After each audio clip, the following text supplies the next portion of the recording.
We start today with one of the most iconic answers of SYGC economics, I can say. This answer is known as law of demand. Now, this answer has ruled the hearts of all the paper setters for more than 2 decades, I can say. Yes, everybody? Every single year, this is one answer which has been asked in every board paper, is approximately from last 15 to 20 years, I can say. And still this answer has the same importance. Now, I want everybody to understand this lecture, to understand this video, and please try to basically understand the language. आज के answer में basically क्या है मालूम? कुछ नया नहीं सीखना है. आज के आंसर में बहुत इंपॉर्टेंट है इसका फॉर्मेट और बहुत इंपॉर्टेंट है the way of writing the answer. And try to grab that language. You cannot write this answer in your own language. Yes, everybody?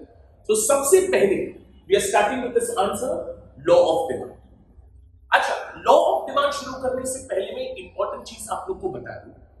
आप लोग के सिलेबस में टोटल 3 laws हैं. Law of demand, law of supply, and law of diminishing marginal utility. To be specific, one in the second chapter, one in chapter number 3A, and one in the chapter number 4 supply analysis. लेकिन हमेशा हम जब law students को पढ़ाते हैं, मैं जब law को स्टूडेंट को पढ़ाता हूं, I always start with this law of demand. ये एक बार ये लॉ समझ में आ गया तो बाकी के 2 लॉ को समझने में आपको काफी इजी होगा. मैं ऐसा क्यों बोलता हूं? हर एक लॉ लिखने का एक स्पेसिफिक फॉर्मेट होता है and every student have to follow the format is even in the examination paper. Getting it, everybody? तो सबसे पहले मैं वो फॉर्मेट यहां लिखना चाहता हूं. Yes, everybody? जैसे कि मैं यहां लिख रहा हूं, every law basically begins with an introduction. Yes, everybody? Then we have a definition of a law. लेकिन यहां लॉ के डेफिनेशन को हम बोलते हैं statement of law. Yes, everybody? उसके बाद we are supposed to explain the law in simple words. तो मैं यहां लिखता हूं explanation of law in simple words, I can say. Yes, everybody? उसके बाद होता है एग्जाम्पल. लेकिन यहाँ एग्जाम्पल को हम एग्जाम्पल नहीं बोलते हैं. यहाँ एग्जाम्पल को हम बोलते हैं स्केड्यूल और उसके बाद उसको ड्रॉ करना है उसका डायग्राम. एज फार एज इसका स्केड्यूल भी जो है, ये लॉ में यहाँ स्केड्यूल भी 2 टाइप का है. एक होता है इंडिविजुअल डिमांड स्केड्यूल और एक होता है मार्केट डिमांड स्केड्यूल. यहाँ डायग्राम भी 2 टाइप के हैं. एक होता है इंडिविजुअल डिमांड कर्व और एक बेसिकली होता है market demand curve. Yes, everybody? Diagram draw करने के बाद उसके बाद होते हैं लॉ के assumptions and at the end students we have the exceptions of the law. Now this is the typical format. आप कोई भी दुनिया का कोई भी लॉ पकड़ लो माइक्रो इकोनॉमिक्स का, यही फॉर्मेट में आप लोग को लॉ लिखना है. और एग्जामिनेशन पेपर में जब एग्जामिनर आपका पेपर चेक भी करता है तो हर एक का अगेंस्ट इंडिविजुअल स्टेप्स है. आप जैसे कोई मैथ का सम करते हो तो आप लोग को हर एक स्टेप का मार्क्स मिलता है. यहां भी आप लोग को हर एक चीज का मार्क्स मिलेगा. Is it clear everybody? So you have to make it sure कि ये सब हेडिंग्स आपके एग्जाम पेपर में आपको दिखा रहे हैं. Is it clear everybody? Let's start with a very important answer, law of demand. Let's start with the first part और उसको हम लोग बेसिकली क्या बोलते हैं students? Introduction, I can say. Yes, everybody? Now what is this introduction? सबसे पहले मैं एक बात आपको बताना चाहता हूं. What did we learn students in the previous videos? And what did we learn basically in the previous answer? Yes, we learned about the relationship between the demand and price. Yes, everybody? The entire law of demand is based upon the relationship between demand and price. Yes, everybody? आपको याद है ना? Demand basically 2 important factors पर depend करता था. एक होता है प्राइस और एक होता था नॉन प्राइस फैक्टर्स और अदर फैक्टर्स, आई कैन से. Yes, everybody? मैंने एक वर्ड यूज किया था वीडियो में कि डिमांड बहुत सारे फैक्टर्स पर डिपेंड करता है, लेकिन डिमांड का बेस्टी कौन है? प्राइस है. हाँ, डिमांड का बीएफएफ कौन है? प्राइस है. तो डिमांड ने अपने सभी बाकी सब लोग को छोड़ दिया और लास्ट में शादी किसके साथ किया? प्राइस के साथ किया. तो लॉ ऑफ डिमांड जो है वो एक क्या है? वो डिमांड एंड प्राइस की शादी है. Are you following everybody? Yes, we are celebrating the relationship between the demand and price, I can say. Is it clear, everybody? So let's begin with this law. Yes, everybody?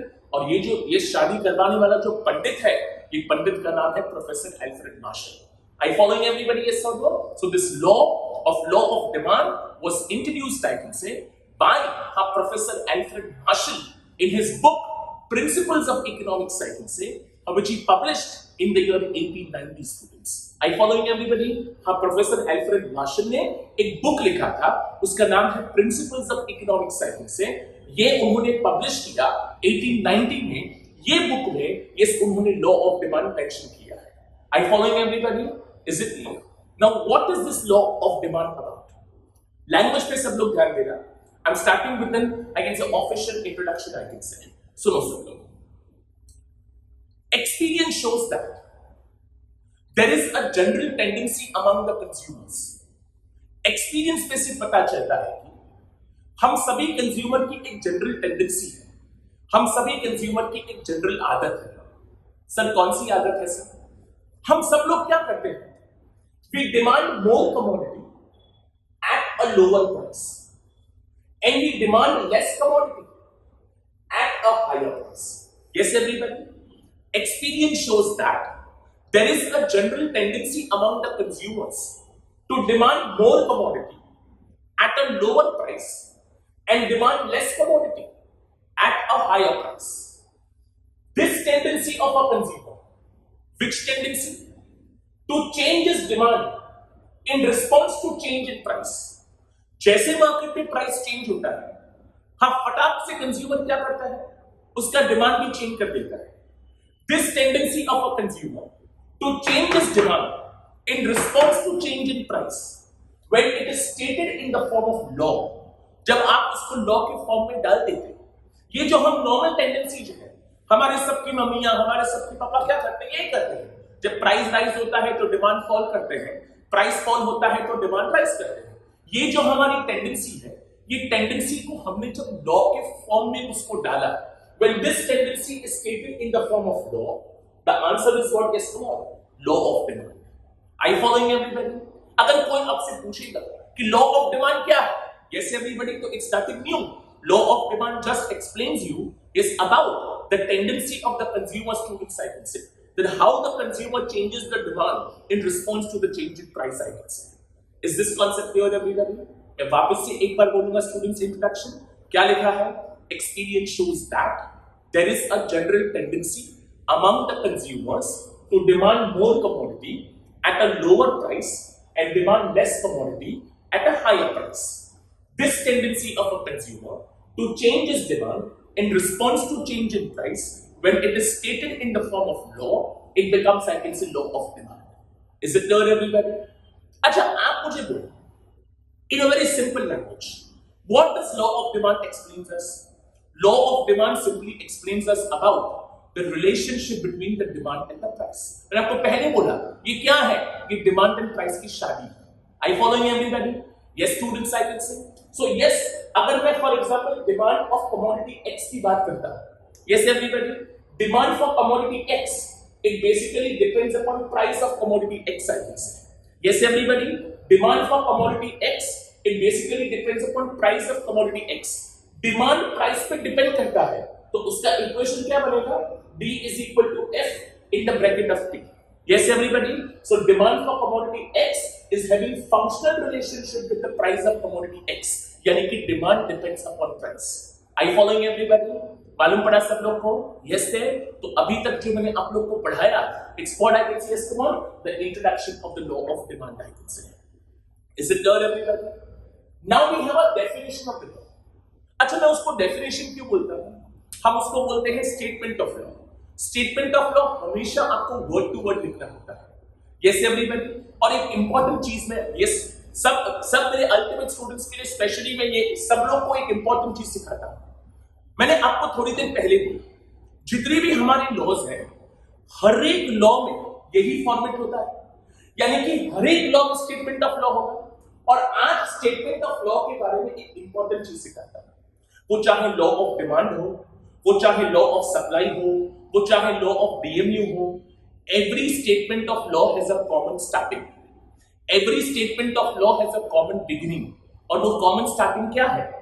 Double inverted commas, other things being equal. Double inverted commas, other things being equal. और इसके बाद मैं मेरे students को बोलता हूं प्यार वाला काम. आई फॉलोइंग एवरीबॉडी? इसको बोलते हैं सादा कॉमा, इसको बोलते हैं प्यार वाला कॉमा। तो मैं आपको जब भी पूछूंगा यस एवरीबॉडी कि स्टेटमेंट ऑफ लॉ शुरू कैसा होना चाहिए, तो आपका आंसर क्या होना चाहिए? The statement of law should begin with double inverted commas, other things being equal, प्यार वाला कॉमा। Yes everybody. और उसके बाद जो आपको लिखना है वो सब आप लोग को वर्ड टू वर्ड लिखना पड़ेगा। I following everybody? तो क्या होगा? अदर थिंग्स बीइंग इक्वल, प्यार वाला comma, higher the price of the commodity, smaller is the quantity demanded, lower the price, larger is the quantity demanded, double inverted commas closed and a full stop. I following everybody? अब देखो इसके language में है higher the price of the commodity, सुनो बेटा, higher the price of the commodity, smaller the quantity demanded, lower the price, larger the quantity demanded. What does the law explain in simple words? Guys, in simple words, what does the law explain? When price rise, her demand falls. When price falls, the demand rise. Are you following everybody? Law कुछ भी नया नहीं बता रहा, वही चीज। When price rise, demand falls. When price falls, the demand rise, I can say. Are you following everybody? Is this concept clear students? लेकिन language यहाँ आपको 4 words पे ध्यान देना है। ये 4 words कौन से हैं? Higher, smaller, lower, larger. Are you following everybody? Higher, smaller, lower, larger. Higher the price of the commodity, smaller the quantity demanded, lower the price, larger the quantity demanded. Yes, everybody? In simple words, the law of demand explains when price rise, demand falls. When price falls, the demand rise, I can say. Are you able to understand, students? Yes, आ रहा है सब लोग को समझ में? Yes, sir? Wonderful. Next is what? The schedule. The example students, I can say. Yes, everybody? और schedule में सबसे जो पहले वाला है हम उसको बोलते हैं individual demand schedule. Yes everybody? यानी कि जब एक इंडिविजुअल फॉर एग्जांपल डिमांड करने जाता है तो उसका टेंडेंसी क्या होता है वो आप लोग को एक्सप्लेन किया गया है with the help of a numerical example. Yes everybody?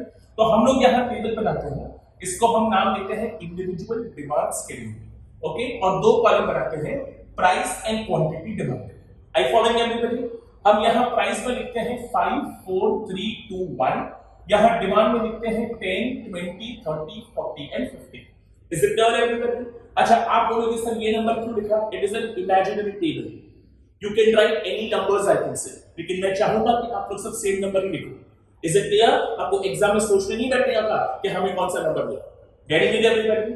अच्छा, what is this table explaining you?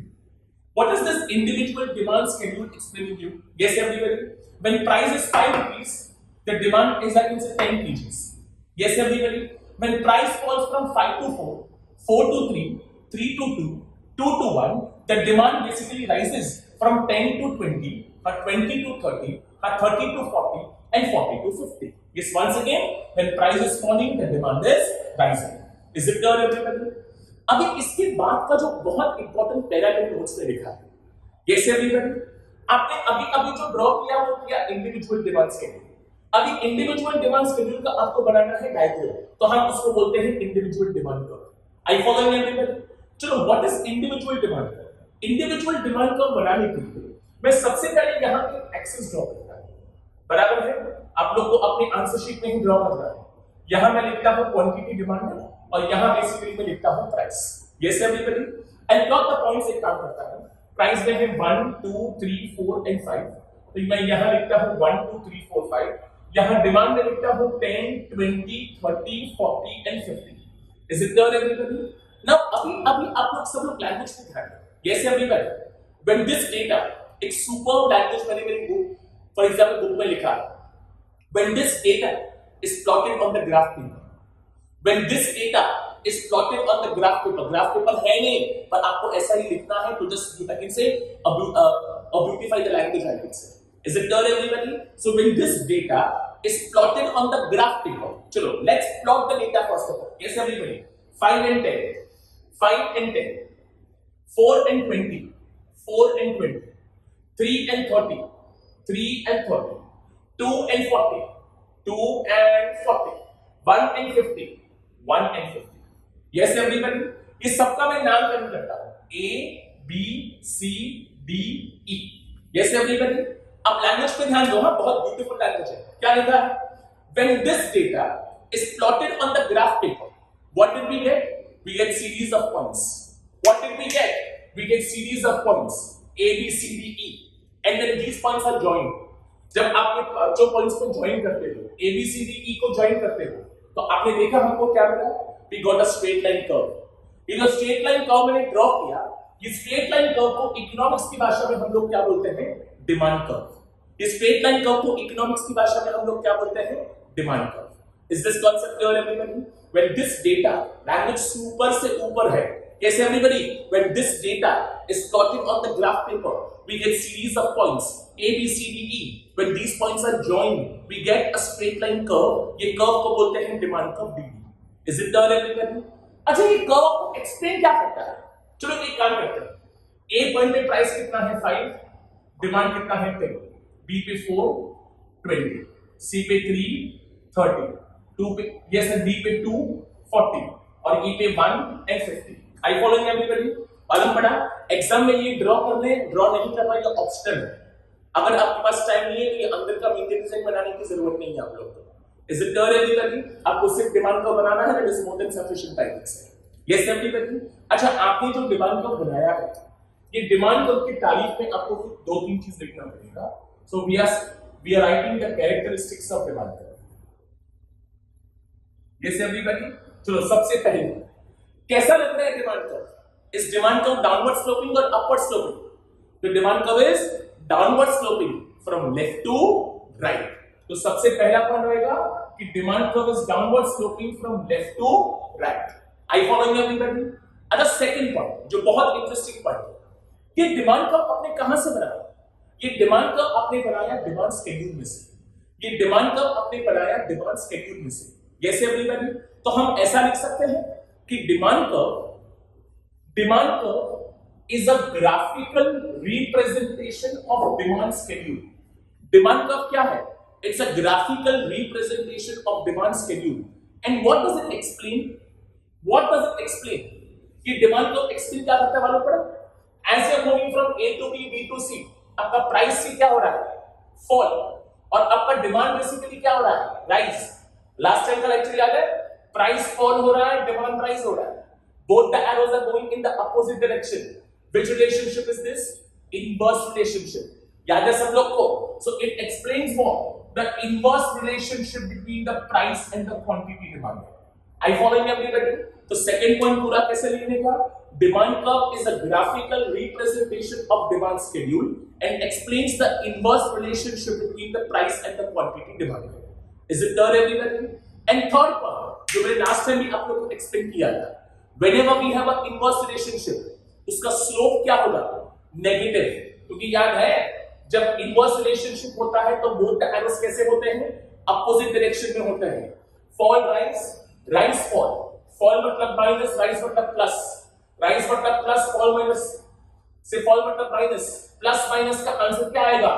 Minus. Minus plus का आंसर क्या आएगा? माइनस। तो इसका स्लोप बेसिकली क्या होगा? माइनस मतलब कि it will be having a negative slope. Are you following everybody? Is this concept clear? So three important features of the demand curve. And number one, the demand curve is downward sloping from left to right. And number two, the demand curve is a graphical representation of demand schedule and it explains the inverse relationship between the price and the quantity demanded. And number three, the demand curve basically has a negative slope. Are you following everybody? समझ में आ रहा है सब लोग को? बेटा तो ये जो हमने पार्ट कंप्लीट किया, it was basically about students I can say the individual demand schedule and the individual diagram students I can say. Yes everybody? Next वाला पार्ट कौन सा है? It's about the market schedule and the market I can से diagram. Yes everybody? अब अच्छा, market में और individual में सबसे बड़ा फर्क क्या होता है? जब एक जन जाता है तो इंडिविजुअल, लेकिन मार्केट में क्या होता है? We have only one consumer? No. We have more than one consumer, students, I can say. Yes, everybody? So when you have more than one consumer, it happens, I can say, yes, हम उसको basically बोलते हैं market demand schedule. Are you following? Let's draw over here the market demand schedule, students, I can say. Yes, everybody? मैं यहाँ heading देता हूँ market demand schedule. Yes, everybody? अच्छा, हम assume करते हैं सबसे पहले price. हम assume करते हैं कि market में तीन consumers हैं, A, B and C. तो ये होगा A's डिमांड, ये होगा B's डिमांड, ये होगा सीज डिमांड, और ये जो थर्ड होगा उसको बोलते हैं टोटल मार्केट डिमांड। आई फॉलोइंग एवरीबॉडी? प्राइस हम यहां सेम लिखते हैं, प्राइस बनेगा 54321। Yes everybody? चलो सबसे पहले ए मार्केट में ए ने 5 रुपीस में 1 केजी डिमांड किया, प्राइस फॉल हुआ 5 to 4 तो उसने 2 केजी डिमांड किया, और फॉल हुआ तो 3 केजी, 4 केजी एंड 5 केजी। क्या किया? Price is falling and demand is rising. बी गया मार्केट में, हाँ बी ने 5 रुपीस में 3 केजी डिमांड किया, जब प्राइस फॉल हुआ 6 kg, 9 kg, 12 kg and 15 kg demand किया। I following everybody? यहां भी क्या हुआ? Price is falling and demand is rising. Yes everybody? See जब गया मार्केट में 5 रुपीस में उसने 6 केजी डिमांड किया, प्राइस जब फॉल हुआ 12 kg, 18 kg, 24 kg and 30 kg. Yes everybody? यहां भी क्या हुआ? इस प्राइस फॉल हुआ तो डिमांड राइज हुआ। अभी यहां ऊपर हेडिंग क्या है? Market demand statement. तो आप लोग को मार्केट डिमांड आपको फाइंड करना है कि 5 रुपीस के प्राइस में ए ने 1 केजी प्लस बी ने 3 केजी, हाँ प्लस सी ने 6 केजी, तो टोटल मार्केट डिमांड कितना होगा? 10 केजी। 4 रुपीस के प्राइस में 20, 30, 40 and 50। I following everybody? Is it clear? मालूम पड़ा सब लोग को? यस स्टूडेंट्स, आई कैन से।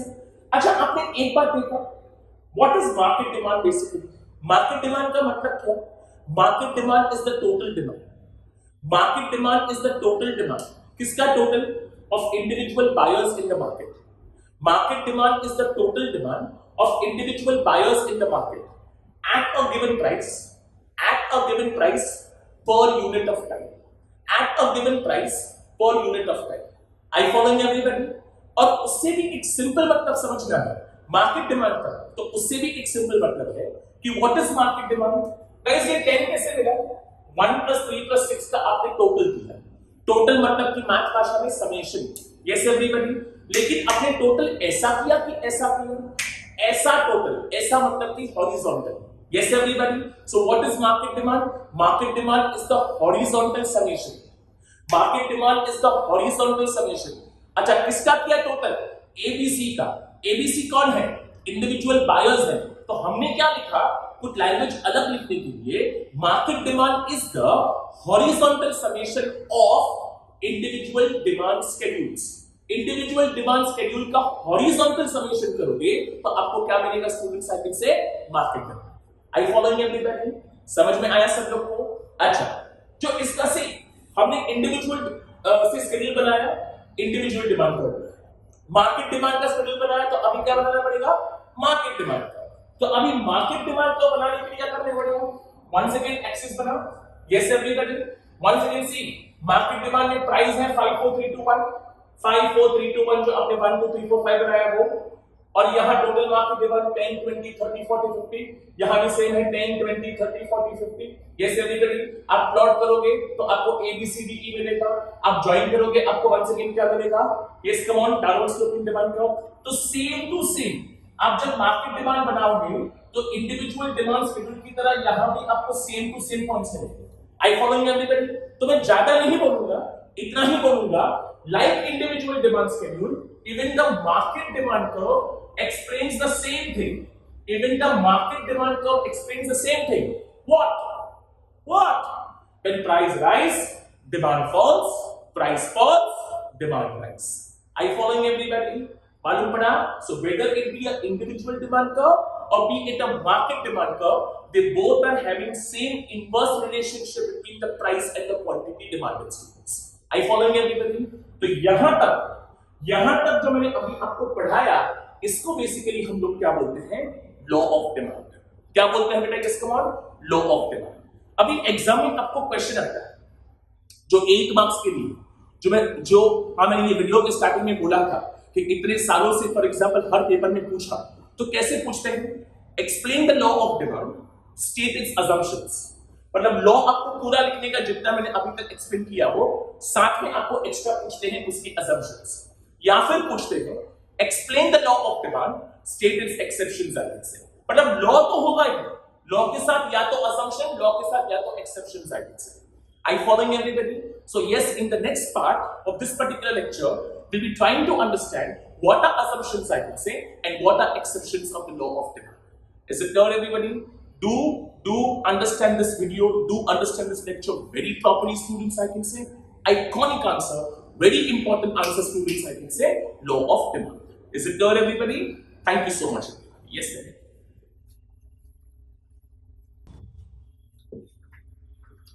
Guys, the next answer is once again the part of law of demand. And this answer is said to be assumptions of law of demand, students. Yes, everybody? जैसे मैंने आप लोग को बोला था कि law is asked either with assumptions or with the exceptions, I can say. तो पहले अभी हम लोग समझेंगे what are assumptions of the law. Yes, everybody? मैंने आप लोग को लॉ पढ़ाने के वक्त एक इंपॉर्टेंट चीज बोला था कि जितने भी स्टेटमेंट ऑफ लॉज हैं, every statement of law has a common starting. याद है? तो वापस से वो मैं एक पार्ट आप लोगों को सिर्फ रिपीट करके देता हूं कि बहुत इंपॉर्टेंट स्टोरी उसी से कनेक्टेड है.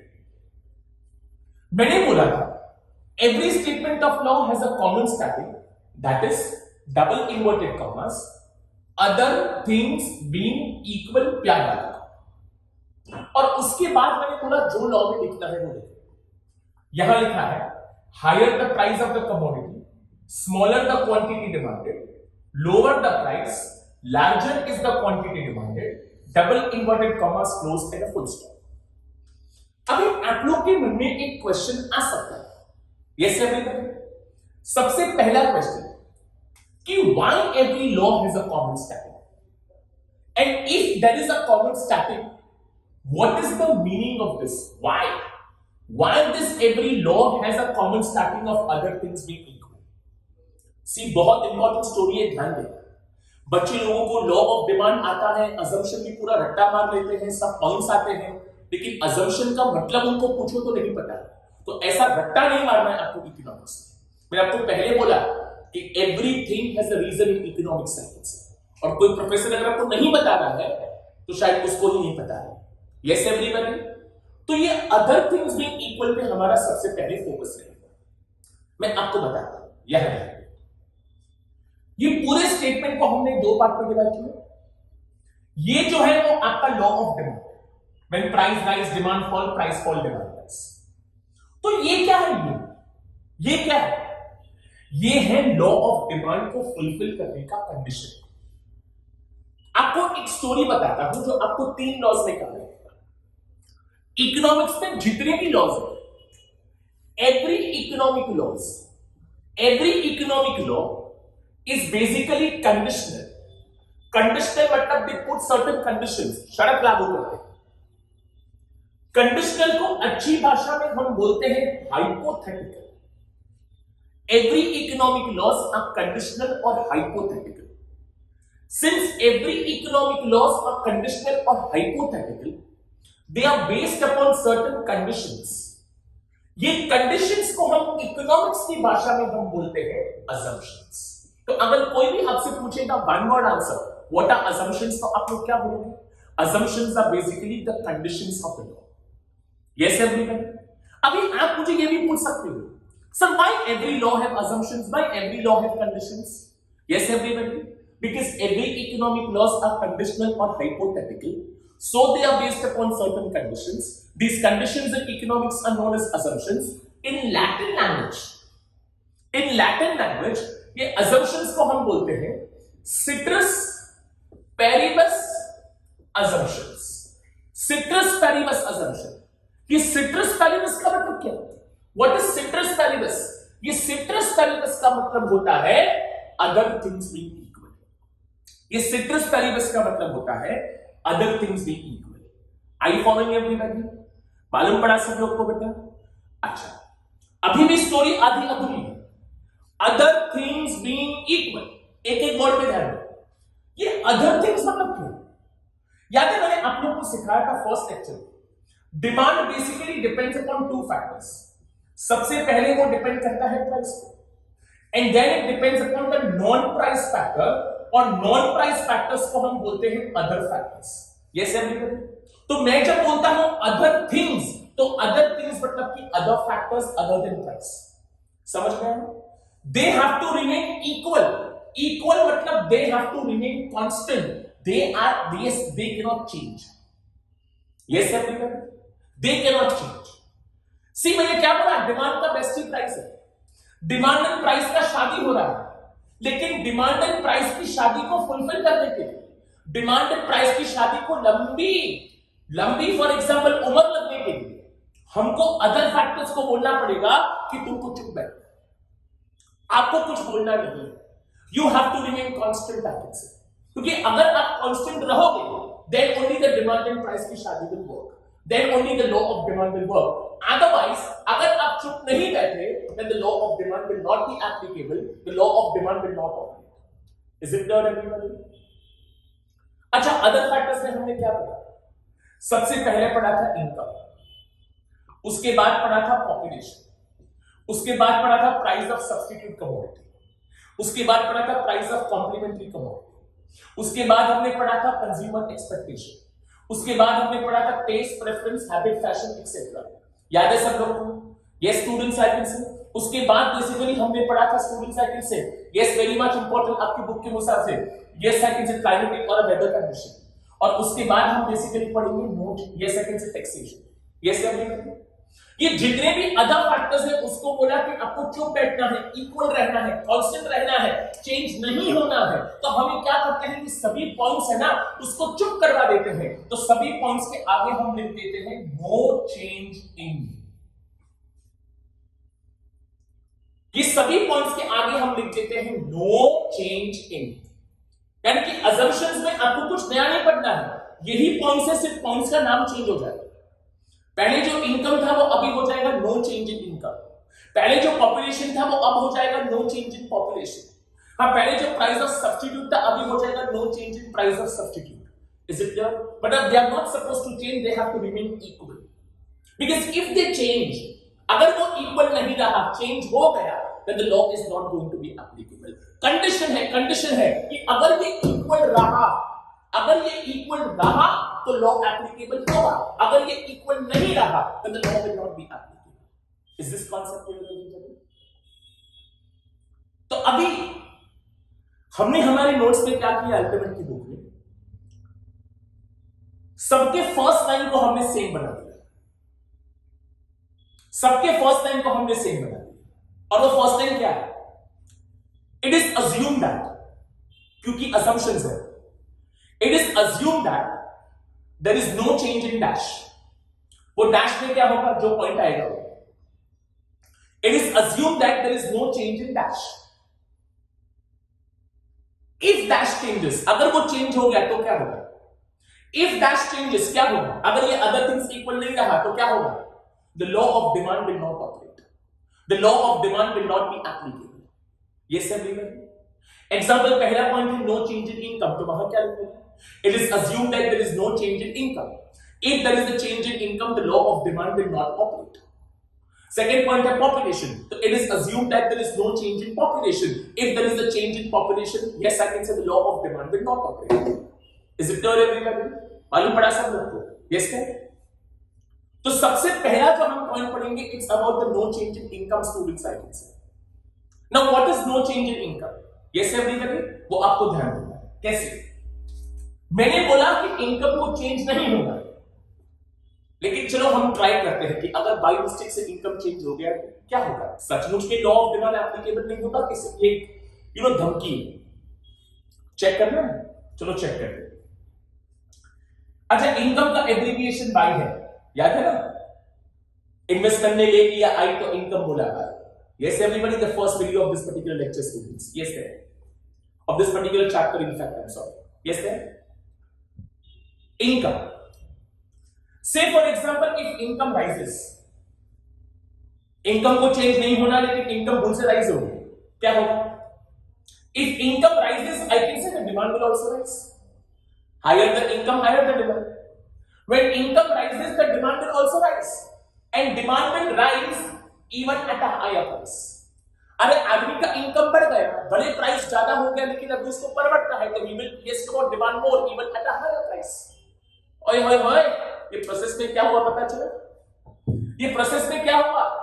प्राइस राइज हुआ और डिमांड भी राइज हुआ, प्राइस राइज हुआ डिमांड भी राइज हुआ। यस एवरीबॉडी, लॉ बोलता है when प्राइस राइज होता है तो डिमांड फॉल होना चाहिए। यस एवरीबॉडी, लॉ बोलता है प्राइस राइज होता है तो डिमांड फॉल होना चाहिए। यहां प्राइस राइज हुआ, डिमांड भी राइज हुआ, लॉ एप्लीकेबल हुआ? लॉ एप्लीकेबल हुआ नहीं, यहां लॉ एप्लीकेबल नहीं हुआ, इसीलिए मैंने बोला था कि there must be no change in income. If income changes the law of demand will not be applicable. समझ में आया सब लोग को? Yes everyone? चलो सेकंड वन में ट्राई करते हैं। No change in population. It is assumed that there is कि भाई there is no change in population, no change in age composition, no change in sex ratio etcetera. अगर कुछ भी change हो गया then the law will not be applicable. कैसे? Say for example if the population increases, क्या होता है? The demand is also going to increase. Higher the population, higher the demand, but the demand is going to increase even at a higher price. You don't have a choice. Population ज्यादा है तो demand ज्यादा करना ही पड़ेगा। When population increases, the demand is also going to increase even at a higher price. Yes, everybody. यहाँ भी क्या हुआ? Price is rising, demand is rising. The law is not applicable. Law बोलता है when price rise, the demand should fall. इसीलिए मैंने बोला था कि there must be no change in population, students I can say. उसके बाद point number 3, price of substitute. No change in price of substitute. जो हमने इसके पहले वाले आंसर में एग्जांपल लिया था सब्स्टिट्यूट में टी एंड कॉफी का, हम वही एग्जांपल यहां वापस लेंगे ताकि आप लोग को समझने में इजी बने। अगर मैं टी एंड कॉफी की एग्जांपल लेता हूं सब्स्टिट्यूट कमोडिटी, मैंने एग्जांपल क्या दिया था याद है? एक कटिंग चाय का 10 रुपया, कटिंग कॉफी का 15 रुपया। यहां हमने अज्यूम किया है कि there must be no change in the price of substitute, लेकिन समझो कि चेंज हो गया तो क्या होगा? कॉफी का प्राइस मार्केट में फॉल हो गया 15 to 7, मतलब सबसे पहले क्या हुआ? Price of substitute commodity has fallen down. अभी लोग कंपेयर करेंगे चाय कितने का, चाय कितने का? 10 का। कॉफी कितने का? 7 का। यानी कि कॉफी हैज बिकम चीपर, यानी कि substitute commodity has become cheaper. तो अभी चाय पीने वाले लोग, काफी लोग क्या करेंगे? कॉफी पीना शुरू करेंगे, तो चाय का डिमांड मार्केट में क्या होगा? Fall. The demand for the original commodity is going to fall. एक minute, the demand for the original commodity is falling। चाय का प्राइस पहले कितना था? 10, अभी भी कितना है? 10, यानी कि चाय का डिमांड फॉल हुआ even at a same price। Law बोलता है यस, कोई भी चीज का डिमांड फॉल कब होता है? जब प्राइस राइज होता है। यहां डिमांड फॉल हुआ even at a, यहां डिमांड फॉल हुआ even at a same price। Law is applicable और law is not applicable. Law is not applicable, इसीलिए मैंने आप लोग को बोला था कि there must be no change in the price of substitute commodity. Is it clear everybody? मालूम पड़ा चाय का प्राइस पहले भी 10 था, अभी भी 10 है। That means the demand has fallen even at the same price. Is it clear everybody? समझ में आया सब लोग को? Yes, clear. Guys, point number 4 is I can say consumer expectation. Now, what is about the consumer expectation? We'll take once again the same example. याद है हमने वो दो कैरेक्टर्स को वेलकम किया था, Lalita Ben and Kokila Ben. Yes, everybody? Lalita Ben and Kokila Ben को क्या हुआ था? याद है? पेन खरीदना था। Yes everybody? स्टोरी याद है सब लोग को? क्या था? Yes everyone? पेन का प्राइस मार्केट में स्लाइड राइज हुआ था, 20 के बदले समझो कि 25 रुपया हो गया। ललिता बेन और कोकिला बेन ने एक्सपेक्ट किया कि प्राइस और बढ़ेगा। हाँ, 25 का 30 होगा, 30 का 35 होगा। तो 25 के दाम में मिलते डिमांड मोर, मिलते demand less. Of course they will demand more. Yes, come on, let's see. आपने एक बार देखा, क्योंकि वो लोग को डर है कि कल 30 होगा तो उनको महंगा और पड़ेगा, लेकिन एक बार देखा, they are demanding more even at a higher price. 20 का 25 मतलब प्राइस राइज हुआ। लॉ बोलता है प्राइस राइज होता है तो डिमांड फॉल होना चाहिए। यहां प्राइस राइज हुआ, डिमांड भी राइज हुआ, तो लॉ इज नॉट एप्लीकेबल। इसीलिए मैंने बोला था सर कि एक्सपेक्टेशन नहीं करना चाहिए। Yes everybody? मालूम पड़ा सब लोग को? तो ये जो पॉइंट है it's basically about the consumer expectation students. Yes everybody? छोटा एरो मतलब की स्लाइड राइज, बड़ा एरो मतलब की further rise. The consumer will demand more even at a higher price. I following everybody? And the law will not be applicable as the price is rising, demand is also rising. Law says when price rise the demand should fall, I can say. Is it clear everybody? Next point कौन सा है? No change in taste, preference, fashion etcetera students, I can say. यहां book में बहुत easily लिखा है, या फिर हैबिट भी समझो। If any commodity goes out of fashion, or if any commodity, say for example, you start disliking it, I can say, yes everyone, वो चीज का तुम मार्केट में डिमांड क्या करोगे? कम करोगे। yes everyone, जो चीज आप समझो डिसलाइक करते हो, आपको नहीं पसंद है, तो तुम yes वो चीज का डिमांड कम करोगे। जो चीज आउट ऑफ फैशन हो चुका है, तुम उसका डिमांड क्या करोगे? कम करोगे। And you will demand less of it even at a lower price. भले कोई आपको सस्ते में दे दे, लेकिन पसंद ही नहीं है। मालूम पड़ा सब लोग को? So if any commodity goes out of fashion or if you dislike it, you will demand less of it even at a lower price. यहां क्या हुआ? प्राइस फॉल हुआ, डिमांड फॉल हुआ. लॉ क्या बोलता है? प्राइस फॉल होता है तो डिमांड राइज होना चाहिए. यहां price is falling, demand is also falling, law is not applicable. इसीलिए हमने बोला था कि there must be no change in taste, preference, fashion, habit etcetera status. ये सब एवरीबॉडी. उसके बाद है no change in climatic factors. ये सब एवरीबॉडी. अब यहां हमने एग्जांपल दिया है रेनकोट्स का. Guys, demand for raincoats are high in which season? In the monsoon season. But the demand for raincoats are less in which season? Off season. Say for example summer or a winter season. Yes everybody. Now the demand for the raincoats are less in the off season. अच्छा, अगर summer एकदम summer season में कोई रखे rain, for example I can से raincoat का cell है, आप जाओ भले 50% डिस्काउंट, भले 75%, पागल लगोगे. Yes everybody. So demand for raincoats are but obviously going to be less, I can say, in the off season, I can say. Yes everybody, you will demand less of it even at a lower price. Yes everybody. तो यहां मैं लिख रहा हूं the demand for the raincoats जो आपकी book में लिखा is less in the off season even at a lower price. Yes everybody. यहां क्या होगा? Price is falling, the demand is also falling. Once again the law is not applicable as the law says when price fall the demand should rise, I can say. Yes everybody. Last one कौन सा है? Taxation. Yes everybody. जब कोई भी चीज पे tax बढ़ता है तो आप उसका डिमांड क्या करोगे? कम करोगे. एग्जांपल देखो, ये पेन का प्राइस समझो कि पहले 20 रुपए, ये उसका प्राइस है. गवर्नमेंट ने अचानक से उस पे जीएसटी लगाया 2 रुपए, 10% टैक्स, तो उस पे 2 रुपए टैक्स दिया. तो अभी आपको 20 के बदले कितना पे करना पड़ेगा? 22. तो आपने उस पर डिमांड क्या कर दिया? कम. एक मिनट ध्यान देना, with the increase in the rate of tax you said the demand is going to fall. लेकिन आपने एक बात देखा, प्राइस इज यस, आपने डिमांड वाले फॉल कर दिया, लेकिन प्राइस नहीं बढ़ा. प्राइस तो पहले भी 20 था, अभी भी 20 है, लेकिन ये 2 रुपए के टैक्स के हिसाब से आपको उसको ये आपको वो चीज नहीं करनी. I you able to understand? So you are demanding less of it even at a same price. You are demanding less of it even at a same price. Is it clear everybody? So once again the law is not applicable. So although you are paying 22, लेकिन 22 का bifurcation क्या है? 20 is the price, which was the same. 2 रुपया extra tax लगा, तो अभी आपको वो टैक्स नहीं पे करना है या फिर टैक्स के हिसाब से महंगा हो रहा है. So you are demanding less of its students, but the price has remained the same. पहले भी 20 था, अभी भी 20. Are you able to understand? तो आपने डिमांड फॉर एग्जांपल लेस किया even at the same price. Once again the law is not applicable. Yes everybody. So ये जितनी भी conditions है, these are all assumptions of the law. Yes everybody. And these assumptions, until and unless these assumptions are not fulfilled, the law of demand will not be applicable. The law of demand will not be applicable, and the demand curve will not slope downward from left to right. Yes, अच्छा demand curve downward sloping कब होगा? When demand and price have an inverse relationship.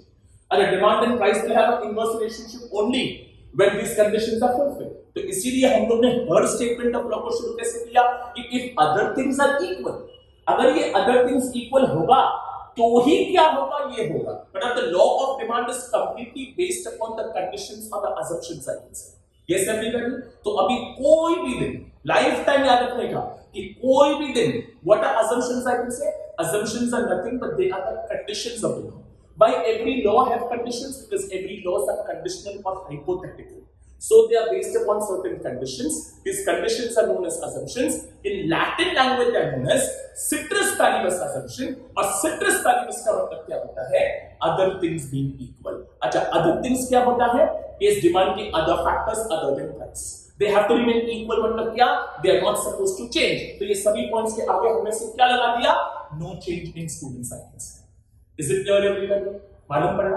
अभी जो हमारी ultimate की book है, आप जरा उसमें देखोगे लॉ ऑफ डिमांड के बिल्कुल नीचे assumptions है, जितने भी सातों सात पॉइंट्स हैं, ऑलमोस्ट वहां सेकंड लाइन में देखो आप लोग देख सकते हो, ऑपरेट तक सब जगह पे लैंग्वेज सेम है. ऑपरेट तक it is assumed that there is no change in dash. If dash changes the law will not operate. Okay, मतलब आपको यहां तक तो कुछ याद रखने की जरूरत नहीं है. सिर्फ याद जो रखना है वो क्या है, उसके बाद का सिर्फ एक एग्जांपल, और वो जो एग्जांपल है वो मैंने यहां आपको एरो स्टडी करके दिया है. तो आप जब ये वीडियो देखते हो, समझते हो, यहां पे बोर्ड पे बराबर है, इसको एक मिनट होल्ड कर देना, उसका स्क्रीनशॉट ले लेना, ये पॉइंट फॉर एग्जांपल आपकी बुक में लिख लेना ताकि आपको कुछ समझने में इजी पड़े। कैसे देखो, कैसे पढ़ने का? When income rises, the demand will also rise. अगर पहला पॉइंट का एग्जांपल है, जैसे यही लिखा है, when income rises, the demand will also rise, even at a higher price. That's it. When population increases, the demand will also increase, even at a higher price. Arrow study में ये bracket का मतलब होता है even at a. आपको read करना है कैसे? Even at a. When population increases, the demand will increase, even at a higher price, and so on so forth. Is it clear everybody? This becomes the assumptions of law. अगर 8 marks के लिए assumptions पूछा law के साथ, 6 points of assumptions are compulsory, students. Getting it everybody?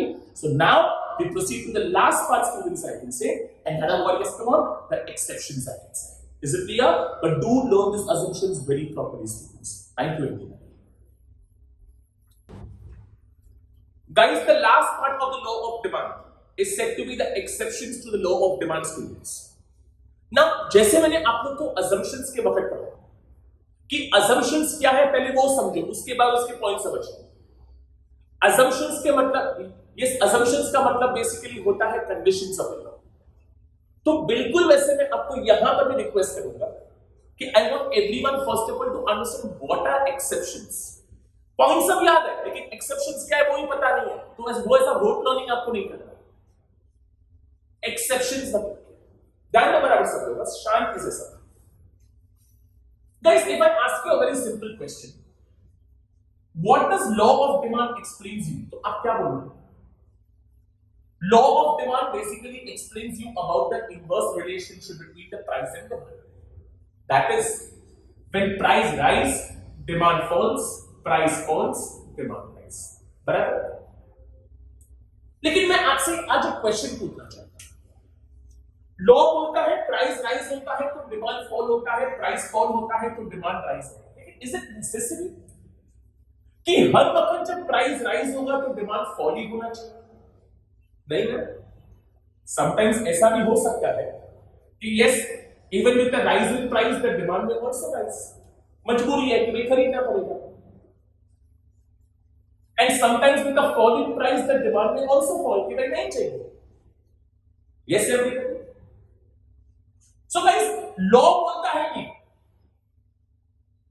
और हम बोल रहे हैं कि कभी कभार ये भी पॉसिबल होगा। अभी आप इन दोनों को कंपेयर करो तो आपको क्या लग रहा है? लॉ बोलता है प्राइस राइज डिमांड फॉल, हमने किया price rise demand rise. Law बोलता है प्राइस फॉल डिमांड फॉल, सिर्फ price fall demand rise absorb. Yes, हमने किया प्राइस फॉल डिमांड फॉल। क्या मैं एक बात बोल सकता हूं, इसमें और इसमें एक ही चीज का फर्क है, आगे going opposite to the law. क्या हम लॉ से उल्टा जा रहे हैं? क्या हम लॉ से विपरीत जा रहे हैं? Whenever we go opposite to the law, economics की भाषा में हम उसको बोलते हैं we are going contrary to the law, and whenever we go contrary, इसी को इकोनॉमिक्स की भाषा में हम बोलते हैं exception to the law. If one word answer for assumptions are conditions, one word answer for exception is what? Something which goes contrary to the law. When you go opposite to the law, against the law, विपरीत जाते हो, law का उल्लंघन करते हो, तो इसको basically हम बोलते हैं exceptions. अब ये इससे उल्टा हो गया तो एक और चीज भी उल्टा हो जाएगा। When there was inverse relationship, my demand curve was basically downward sloping from left to right. But now we don't have an inverse relationship. Yahan both the arrows are going in the same. So now we have a direct relationship. So if I try to draw this diagram, students, I can say I take quantity demanded on the x-axis and the price on the y-axis. अगर यह था तो demand को downward sloping था, तो ये भी उल्टा हो जाएगा। अभी आपका डिमांड को टेम्पररी कैसा हो जाएगा? अपवर्ड स्लोपिंग, उल्टा। समझ में आया? अच्छा, what is this upward sloping demand को शोइंग अस? देखो, फॉर एग्जांपल यहां हमने एक पॉइंट लिया और दूसरा पॉइंट यहां लिया। पहले पॉइंट पे price is OP and demand is OQ. Second point पे प्राइस राइज होता है OP टू OP1, डिमांड भी राइज होता है OQ टू OP1। देखो price is rising, demand is rising, both the arrows are going in the same direction. ये जो demand को मैंने आपके सामने ड्रॉ किया है, ये जो डिमांड को मैंने जो आपके सामने ड्रॉ किया है, जो अपवर्ड स्लोपिंग डिमांड कर्व है, नॉर्मली नहीं होता है हमेशा। ये नॉर्मली डिमांड कर्व हमेशा कैसा होता है, डाउनवर्ड। लेकिन ये जो upward sloping demand curve draw किया है, ये अपवर्ड स्लोपिंग डिमांड कर्व को हम बोलते हैं एक्सेप्शनल डिमांड कर्व। ये डिमांड कर्व को हम बोलते हैं exceptional demand curve. Exceptional demand curve is something which is going opposite to the law, contrary to the law, and so the demand curve is not downward sloping, it is upward sloping from left to right, indicating when price rise from OP to OP1, the demand will also rise from OQ to OQ1. Is this concept clear everybody? अभी तक हमने answer तो शुरू नहीं किया, हम concept पे हैं कि एक्सेप्शन मतलब क्या है। एक्सेप्शन मतलब something which goes contrary to the law, and something which goes contrary, इसी को हम बोलते हैं exception. Let's begin with the exceptions, I guess. The first point of exception is an iconic point. इसको बोलते हैं inferior goods. What are inferior goods? Language पे ध्यान देना सर। Inferior मतलब कि of course गंदे goods। कौन खरीदता है? बेचारे गरीब लोग खरीदते हैं आउट ऑफ देयर मजबूरी, आउट ऑफ द कंपल्शन। जितने भी एक्सेप्शंस हैं, हम लोग आज कम से कम 7 पॉइंट्स ऑफ एक्सेप्शंस पढ़ने वाले हैं। सातों 7 पॉइंट ऑफ एक्सेप्शन में हमने पहला लाइन सेम लिखा है, the law of demand is not applicable in the case of dash. क्योंकि एक्सेप्शन है, we are going against the law, means the law is not applicable. तो हम सबसे पहले ये पॉइंट को शुरू कैसे करते हैं, the law of demand is not applicable in the case of inferior goods. और ये इंफीरियर गुड्स में आप लोग को 2 स्टोरी याद है। फर्स्ट स्टोरी कौन सी? Poor people purchase cheap potatoes, cheap bread etcetera. यहां चीप मतलब सस्ता भी, यहां चीप मतलब गंदा in terms of quality. Poor people purchase cheap potatoes, cheap bread, etc. When the price of these goods fall, वो ऑलरेडी सस्ता था, उसका प्राइस मार्केट में और फॉल हो गया, तो बेचारे गरीब लोग क्या सोचते हैं, जब ये 5 रुपए का था तो इतना गंदा था, साला 3 रुपए में तो कचरा होगा, कचरा। ये सोच के वो खरीदना बंद कर देते हैं, खाना बंद कर देते हैं। 2 दिन बेचारे भूखों मरेंगे, पर वो गंदे चीज को खा लेंगे। लैंग्वेज बहुत सुपर है। Poor people purchase cheap potatoes, cheap bread, etc. When the price of these goods fall, they demand less of it, and they try to save some money. 2 दिन भूखों मरेंगे, लेकिन वो गंदा चीज नहीं खाएंगे, पैसा सेव करेंगे। 2 दिन का जो पैसा सेव हुआ है, उसको हम बोलते हैं saved up money income. This saved up money income will be transferred to purchase a better substitute. 2 दिन के बाद जो पैसा इकट्ठा हुआ, वो ये क्या करेंगे, ये सेकंड उससे कुछ अच्छा बेटर सब्स्टिट्यूट परचेस करेंगे। आपने एक बार देखा ये स्टोरी में क्या हुआ, जब चीप पोटैटोस और चीप ब्रेड का प्राइस फॉल हुआ, तो उसका डिमांड भी फॉल हुआ। Price is falling, demand is falling, this is contrary to the law, exception. ये सभी बड़ी मालूम पड़ा सब, लेकिन इसमें थोड़ा एक बार ये हाथों का खेल भी। Poor people purchase cheap potatoes, cheap bread, etc. When the price of these goods fall, people demand less of it, and they try to save some money. This saved up money income will be transferred to purchase a better substitute. समझ गए? Price is falling, demand is also falling. ये आदमी का ऐसा behaviour सबसे पहली बार किसने observe किया? This observation was made by professor Robert Giffen in England, basically to be specific in Ireland, and that is why inferior goods are also known as Jiffin goods. Inferior goods are also known as different goods. Exam में आप लोग को short note आएगा ये सिर्फ एक अकेले point का, उसको हम बोलते हैं डिफरेंस पैराडॉक्स. सर रॉबर्ट डिफन ने ऑब्जर्व क्या किया? What did he observe in England? जैसे इंडिया में गरीब से गरीब आदमी चपाती खाता है, सबसे सस्ता फूड चपाती. इंग्लैंड में सबसे सस्ता food bread. Sir Robert Giffen workers को वहां ऑब्जर्व करने गए. एक कंस्ट्रक्शन साइट चल रहा था, वहां वो वर्कर्स को देखते थे लंच टाइम पे कि वो लोग क्या खाना खाते हैं. तो सब लोग बेचारे ब्रेड खाते थे जो सबसे सस्ता है. एक दिन क्या हुआ, वो ब्रेड का प्राइस बाकी में और फॉल हो गया. तो वहां के वर्कर्स ने क्या सोचा कि जब ये ब्रेड साला 1 पाउंड का था तो इतना गंदा था, उसका प्राइस और फॉल हो गया तो कितना गंदा हो गया होगा. वो सोच के खाना छोड़ दिया और उसके बदले में started buying superior quality of meat.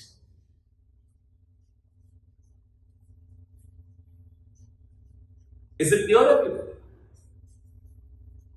When the price of bread falls, workers in England cut down their expenditure on bread and they started buying students I think say superior quality of meat. यहां भी example में क्या हुआ देखा, जब price fall हुआ तो उसका डिमांड भी फॉल हुआ. This is the characteristic of N inferior goods. Inferior goods पहचानना है तो कैसे पहचानोगे? जब उसका प्राइस फॉल होता है तो डिमांड राइज होने के बदले डिमांड भी फॉल होता है. So in both the cases we are going contrary to the law, exception. Is it clear everyone? This becomes your first point students, inferior goods for different goods. Second point तो हम सबको पता है, expectation regarding future price. Lalitaben Kokilaben example जो अभी हम तीसरी बार पढ़ने जा रहे हैं. पहली बार फैक्टर्स में पढ़ा, सेकेंड बार असम्पशंस में पढ़ा और अभी थर्ड बार से फॉर एग्जांपल एक्सेप्शंस में पढ़ेंगे. तो ज्यादा टाइम हम इस पे वेस्ट नहीं करेंगे. ललिताबेन कोकिलाबेन वही example. If with a slight rise in the price of the commodity, Lalitaben Kokilaben expects further rise. याद है ना, पेन का प्राइस मार्केट में स्लाइड राइज हुआ 20 का 25. ललिताबेन ने एक्सपेक्ट किया कि 25 का 30 होगा, 30 का 35 होगा. तो 25 रुपए के दाम में भी उन्होंने डिमांड क्या किया, ज्यादा. क्या सोचती कि कल अगर 30 होगा तो उनको महंगा और पड़ेगा. अरे भाई पूरे स्टोरी में क्या हुआ मालूम पड़ा? Price is rising and demand is rising. Law बोलता है when price rise demand fall. यहां हुआ price rise demand rise. This is contrary to the law, exception. Is it clear?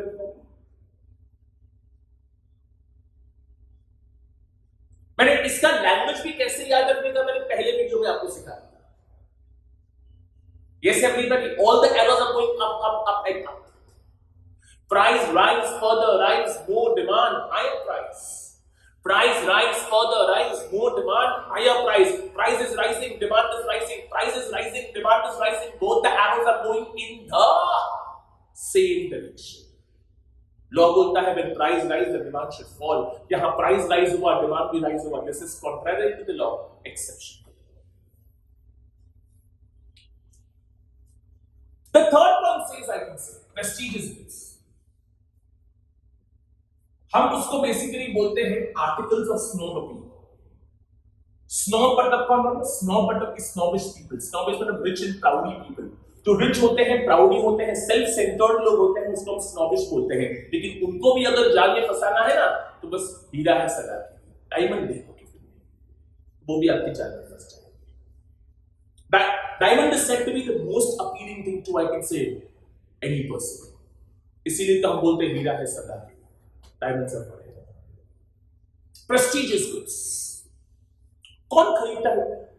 Rich people, but obviously prestigious goods like diamonds are purchased only by rich people.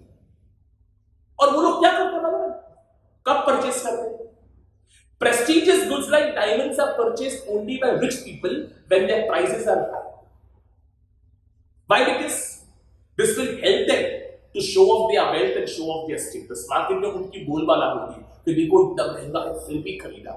Show off करने के लोग महंगे. So they demand more of diamonds when the price is high. And as soon as the price of diamond falls, they stop buying. क्योंकि अभी वो लोग को लगता है अभी तो ठीक है कोई भी खरीद सकता है, नॉर्मल है. आपने एक बात देखा, ये स्टोरी में क्या हुआ, जब प्राइस राइज हुआ तो उन्होंने डिमांड भी ज्यादा किया, जब प्राइस फॉल हुआ तो उन्होंने डिमांड भी फॉल कर दिया। यही तो बात है, लॉ बोलता है प्राइस राइज डिमांड फॉल, हमने किया price rise demand rise, we are going contrary to the law, exception. Is it clear everyone? इसको बोलते हैं prestigious goods, articles of snobbery. The same fundamental is with the point of illusion. What is illusion? Wrong thinking. अब जो magic shows देखते हो ना, वो ज्यादातर illusion होता है, ये से देखो, गलत सोच। You know what is the common tendency of the people? जब कोई चीज का प्राइस मार्केट में थोड़ा फॉल हो जाता है तो लोग क्या सोचते हैं, उसका चलता नहीं होगा इसलिए उसने फॉल कर दिया, साले का क्वालिटी बिगड़ गया प्राइस फॉल करने के बाद। लेकिन हर वक्त it is not essential I can say. Illusion का मतलब क्या? If with the slight fall in the price of the commodity consumers feel that the quality of the product has been lower. सस्ता है मतलब कि गंदा, ये एक mentality. If with a slight fall in the price of the commodity, the consumers feel that the quality of the product has been lowered. So what they do? They demand less of it even at a lower price. They demand less of it even at a lower price. Oh, price is falling, demand is falling. This is contrary to the law. Exception. Yes, sir. और ये लोग जो type of consumers होते हैं ना, वो लोग को ऐसा है, महंगे जगह से कोई चीज खरीदो, वो चाहे कितना भी बकवास हो, उनको अच्छा ही लगता है क्योंकि वो महंगा है। It is illusion, wrong thinking. So if with a slight fall in the price of the commodity, the consumers feel that the quality of the product has been lowered, so they demand less of it even at a lower price. This is contrary to the law, exception to the law. Point number 5 is basically for you all people students. You all are brand savvy guys. Yes, everyone, you are so much attracted towards brand. So next one is about the branded goods. Guys, what happens in the case of branded goods? We all know branded goods मतलब क्या? महंगे वाले goods. They are always expensive, high price goods. You know, people buy high price goods just because they are branded. वहां सिर्फ एक वो tick mark है, लोगो है। Yes, everyone. People buy high price goods just because they are branded. Thinking wrongly sometimes. Language पे ध्यान दो. Thinking wrongly sometimes that branded goods are always better than unbranded. हाँ, branded अच्छे होते हैं, no doubt, but not always.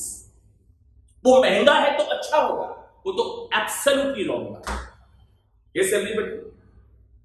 So people buy high price goods just because they are branded, thinking wrongly sometimes that branded goods are always better than unbranded.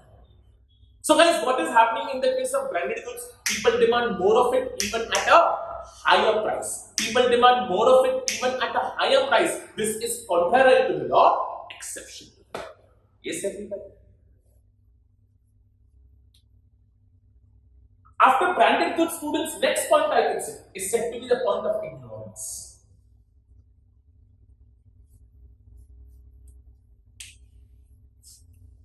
आप लोग कोई mall में, departmental store में जाते हो, सेकेंड फ्लोर पे हो, आप शॉपिंग कर रहे हो, अचानक से आपको प्यास लगा, you just want I can से 1 मिनरल वाटर का बॉटल। आप फूड कोर्ट में जाओगे तो एक बॉटल का समझो कि 100 रुपया। मॉल के बिल्कुल बाहर एक स्टॉल है, वहां सेम बॉटल का 20 रुपया, लेकिन फिर भी आपने वो 100 रुपए का बॉटल क्यों खरीदा? क्योंकि आपने इग्नोर किया, छोड़ना गया। यस एवरीवन, यस, इंग्लिश में कहावत है, ignorance is bliss but not is not always I can से। There are so many people ignore the price difference, and because since they ignore the price difference, I can say they buy more of the commodity even at a higher price. भले महंगा है लेकिन चलो ठीक है खरीद। So because of this ignorance, I can say people are demanding more even at a higher price. Even this is contrary to the law, exception. And the last point says,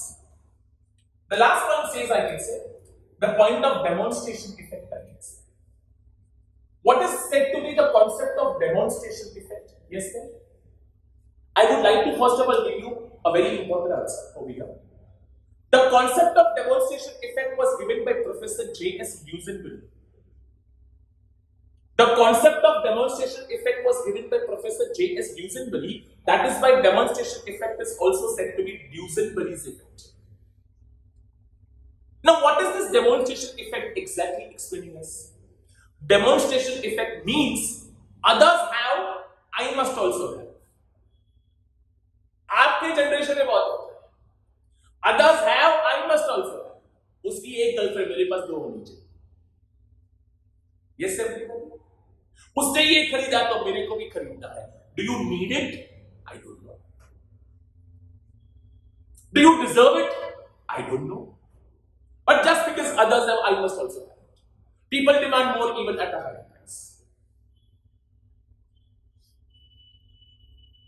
ड्यूसेनबरी जी से हमने पूछा कि सर आपका ये concept क्या बोल रहा है, और उन्होंने बहुत एक प्रैक्टिकल रीजन दिया. According to professor J.S. Duesenberry, consumption of any consumer depends on the relative consumption of his neighbor. मैं जो खाता हूं, मैं जो पीता हूं, मैं जो पहनता हूं ना, मेरा जो कंजम्पशन है ना, वो मेरे नेबर से इन्फ्लुएंस होता है, क्योंकि ये ह्यूमन नेचर है. हम किसी और का देखते हैं तो अपने को भी वो करने का मन होता है. People demand more of it even at a higher price.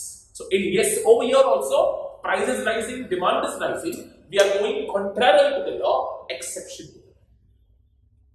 So in all these 7 cases, we are going contrary to the law, exception to the law, and the demand curve will not slope downward, but the demand curve is going to slope upwards, I can say, from left to right, and that's why this demand curve is said to be exceptional demand curve. Is it clear, everybody? So, अगर exam में पूछा law plus exceptions, yes, everybody, 6 points of exceptions, I can say, are compulsory.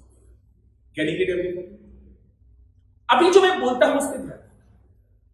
अगर exam में law plus assumptions पूछा तो आप लोग को यहां तक आपका लॉ है, ये तो लिखना ही है, प्लस आपको लिखना है 6 पॉइंट्स ऑफ अजम्पशंस, तो लॉ आंसर करना है. बट अगर आपको पूछा लॉ प्लस एक्सेप्शंस तो आपको क्या करना है?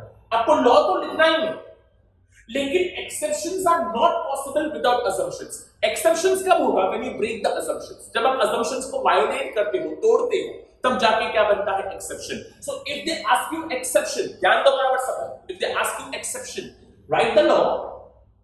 अजम्पशंस के पॉइंट सिर्फ स्टेट करो. एनी 6 पॉइंट्स ऑफ अजम्पशन का सिर्फ हेड पॉइंट लिख देता. No change in income, no change in, don't explain it.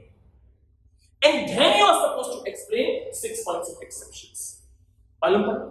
तो अगर आपको exception पूछा तो assumption will be in between. It will be a part of the answer, students, but only the head points, not the explanation. Is it clear, everybody? So this is the end of the most important answer of SYBC economics, I can say. It is said to be law of demand, students. Thank you so much.